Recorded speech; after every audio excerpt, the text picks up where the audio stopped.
Hello students, आज हम discuss करेंगे कोसेंट स्पेस में कंप्लीटनेस ऑफ कोसेंट स्पेस। हमने लास्ट लेक्चर में कोसेंट स्पेस की डेफिनेशन देखा था और उस पर प्रूव किया था कि जो हमारा n अपॉन m होता है वो non linear space quotient space के बारे में। ओके, आज हम कंप्लीटनेस देखेंगे। इसमें देखते हैं कि let M be a closed linear subspace. M क्या है? कोई क्लोज्ड लीनियर सब स्पेस है of a non linear space N का। ठीक है, तो such that N is complete. तो एन हमारा क्या होगा? Complete. Then the quotient space is also complete.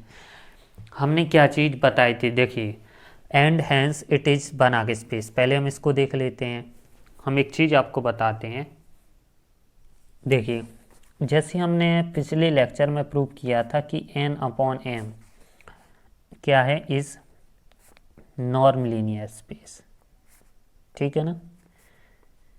तो इसमें हमने जब बताया था इफ एंड ओनली इफ कि n हमारा क्या होना चाहिए? Non linear space. इतना n अपॉन m कब हमारा नॉन लीनियर स्पेस होगा? जब हमारा n क्या होगा? नॉन लीनियर स्पेस होगा। अब इसी में वही चीज़ दिखाया गया है कि कंप्लीटनेस ऑफ कोसेंट स्पेस में कि n अपॉन m हमारा क्या है? Is complete. तो हम क्या बताएंगे कि n भी हमारा क्या होगा? कंप्लीट होगा।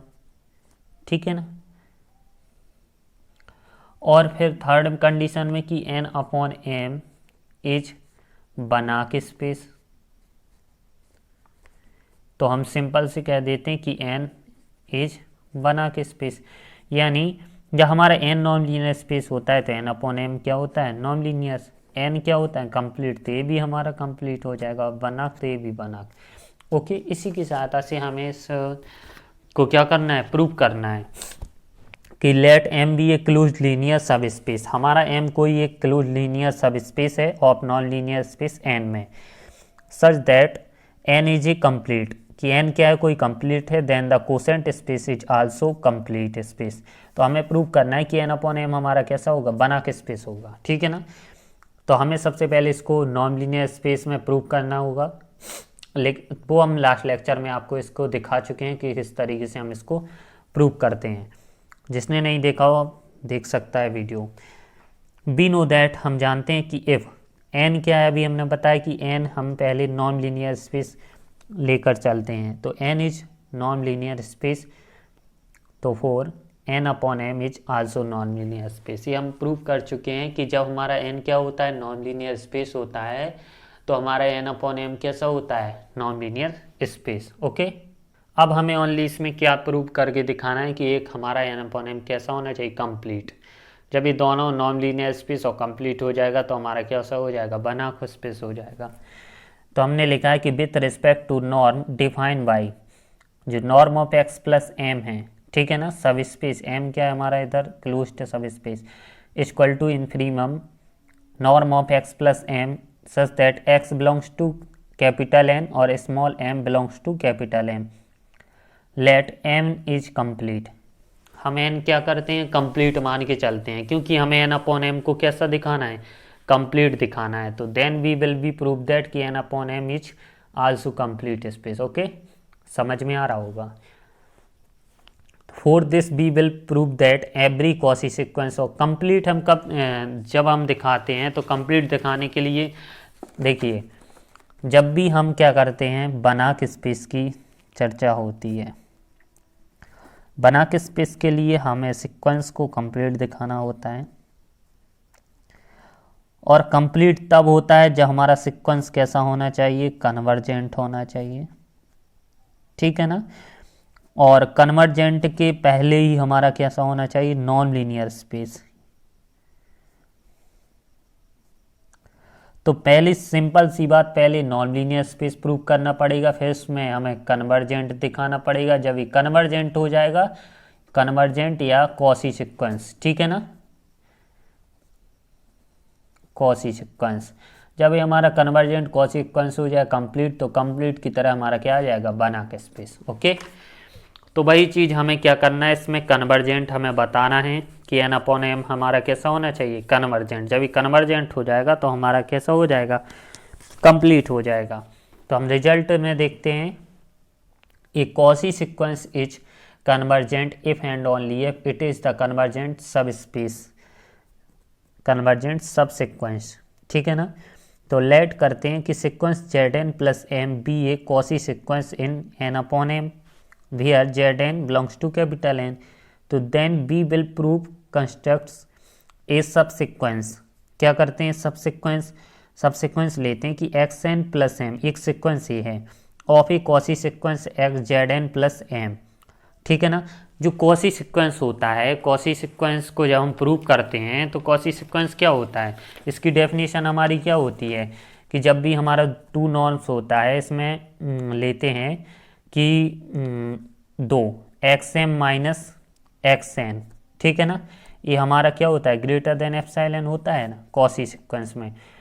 तो यह इसमें हमारे क्या होते हैं, टू टर्म्स आते हैं, ओके। तो वही चीज़ है कि जो X one plus M minus X two plus M ये है हमारा लेस देन 1/2 से, ओके।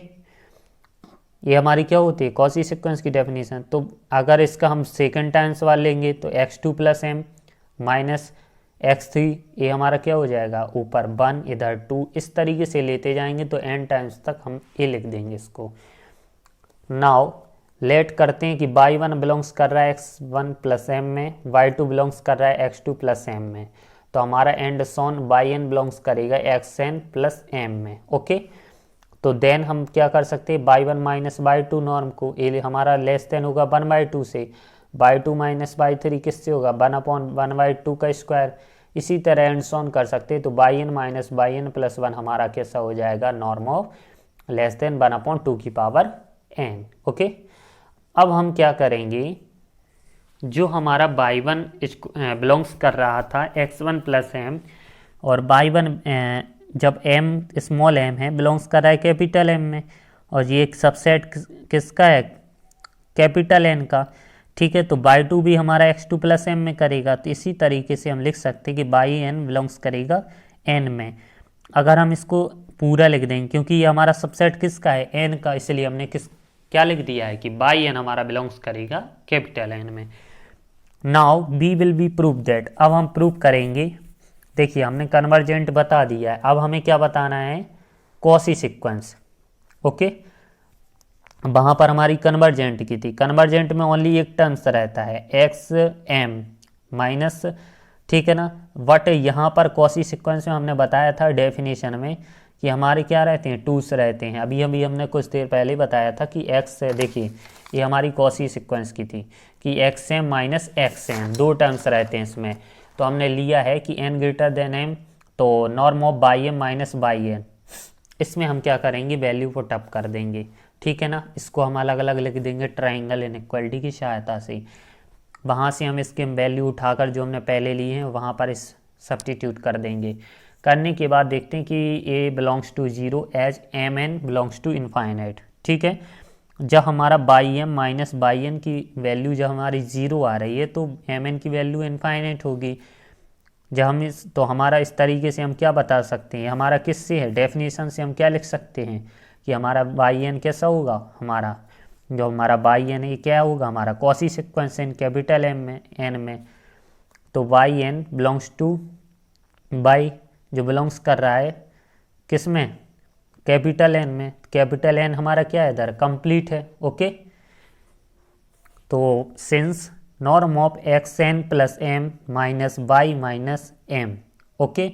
तो हम इसको किस तरीके से लिख सकते हैं, हम आपने कोसेंट स्पेस में स्केलर एडिशन पढ़ा होगा, ठीक है ना। अभी हमने बताया था किस तरीके से जोड़ते हैं, जब भी टू टर्म्स आ जाते हैं, देखिए टू टर्म्स आ जाते हैं इसमें, जैसे X plus M norm of X plus M plus norm of X plus M plus y plus M. अब हमें इसे कोसेंट स्पेस में जोड़ना है तो हम इस तरीके से जोड़ते हैं इसको, norm of X plus y plus M, इस तरीके से हम जोड़ देते हैं स्केलर एडिशन की सहायता से। तो वही चीज़ हमने यहाँ पर की है। देखिए एक्स एन है माइनस बाई इधर लिख दिया और एम केवल एक आ गया है, ठीक है ना। तो ये हमारा इन्फीरिमम हो जाएगा X N minus y plus M, जहाँ पर एक्स एन और बाई बिलोंग्स कर रहा है कैपिटल एन में और स्मॉल एम बिलोंग्स कर रहा है कैपिटल एम में, और ये हमारी सबसेट है कैपिटल एन के। तो हमने क्या किया, डेफिनेशन से लिख दिया। अब हम क्या करेंगे, जो हमारा एक्स एन प्लस एम है इसको हम क्या लिख सकते हैं कि जो y X M plus M y one का है, तो एक्स टू प्लस एम किसका होगा, बाई टू का। तो इस तरीके से हम जब एक्स एन प्लस एम में जाएंगे तो हमारा किसका आएगा, बाई एन का। तो हमारा ये पूरा क्या हो गया, बाई एन माइनस वाई, जो हमारा such that M belongs to capital M. जब इनकी वैल्यू सब्स्टिट्यूट करेंगे तो ये हमारा जीरो आएगा, तो M N tends to infinite हो जाएगा। तो बाई एन बिलोंग्स वाई में कर रहा है, तो y N minus y belongs to zero. तो हमारा क्या हो जाएगा, सो जो एक्स एम प्लस एम है और माइनस वाई, जब ये जीरो हो रहा है एन टेंस टू इनफाइनाइट, तो X N plus M belongs to y plus M as N tends to infinite, ठीक है ना। तो X N plus M tends to y plus M belongs कर रहा है एन अपॉन एम में, ठीक है। तो वाई जहाँ पर है इस तरीके से बिलोंग्स एन अपॉन एम में, ओके। सो सबसिक्वेंस जो हमारा इसका सबसिक्वेंस होगा X N plus M of a Cauchy sequence. देखिए ये हमारी डेफिनेशन से आ गया है, तो ये हमारा क्या है, Cauchy sequence Z N plus y M plus M में एन अपॉन एम में। तो इस तरीके से लिख सकते हैं, जब ये हमारा बाई प्लस एम बिलोंग्स कर रहा है एन बटे एम में, तो एन बटे एम हमारा क्या हो जाएगा, इस ए कंप्लीट स्पेस हो। जब हमारा ये कंप्लीट स्पेस हो जाएगा तो इस तरीके से लिख सकते हैं कि हमारा क्या होगा, बना के स्पेस, ओके। तो ये कुछ हमारा छोटी सी थ्योरम थी, इम्पॉर्टेंट थ्योरम थी, जो आपको आई होप कि समझ में आई होगी। Try to understand my language. अगर मेरी आवाज़ या मेरे कुछ बोलने में गड़बड़ी या लिखने में भी कोई मिस्टेक होती हो, बोलने में मिस्टेक हो, तो उसके लिए माफ़ी चाहता हूँ। आप कमेंट में बता सकते हो जहाँ पर भी कोई भी वीडियो में गलती होती है, क्योंकि मैं भी स्टूडेंट हूँ तो गलती हो जाती है, किसी से भी हो जाती है। तो इसे किसी से कंपेयर मत कीजिए, जो भी हो मैं अपना बेस्ट देता हूँ आप सबको, और जितना मेहनत करता हूँ तो उसके अनुरूप प्लीज़ आप मेरा भी सपोर्ट करते रहिए, और मैं भी आपका सपोर्ट के लिए आपको नए से नए लेक्चर प्रोवाइड करता रहूँगा। तो चलते हैं, नेक्स्ट लेक्चर में फिर मिलते हैं। अगर वीडियो अच्छी लगी हो तो प्लीज़ लाइक करो, बार बार कहना नहीं पड़ेगा, और चैनल पर नए हो तो सब्सक्राइब कीजिए। फिर मिलते हैं नेक्स्ट लेक्चर में, तब तक के लिए धन्यवाद, अपना ख्याल रखिए, टेक केयर।